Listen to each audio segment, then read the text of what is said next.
very grateful for this opportunity, because had it not been for this opportunity, my life would have been...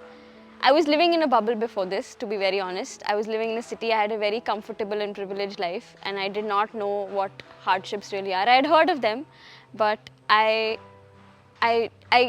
did not know really, and I think this was a big eye-opener for me, and I think I am not going to be the same person after this.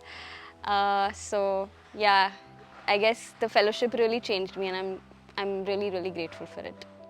तो हम लोग एक साल गांव में रहे, community के साथ रहे, बहुत अलग अलग कम्युनिटी के साथ इंटरेक्ट किया, बहुत अलग अलग फेस्टिवल्स मनाए, अलग अलग लैंग्वेजेस में बात करने की कोशिश करी. Obviously I had a lot of doubts. ज़्यादा जानती नहीं थी बोडोलैंड के बारे में, बोडो ट्राइब के बारे में भी ज़्यादा नहीं जानती थी, पर यहाँ आके इतना कुछ जाना है.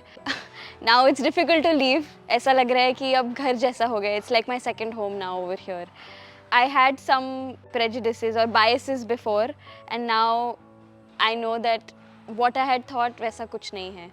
यहाँ आके और भी ज़्यादा उस बात पे यकीन हो गया कि इंसान तो इंसान ही है. मतलब बहुत सारे हम लोगों ने डिविजन्स क्रिएट कर रखे हैं, पर गांव में ऐसे रह के हमको समझ आ गया है कि really there is no difference. We like to think that city, village, there's a lot of difference, but we're all humans, and I guess love really can solve a lot of problems, but we've really forgotten that, I think. So that is what I'll say. And for the ant, I just hope and wish that they grow more, and then they're able to expand and do what they're set to do.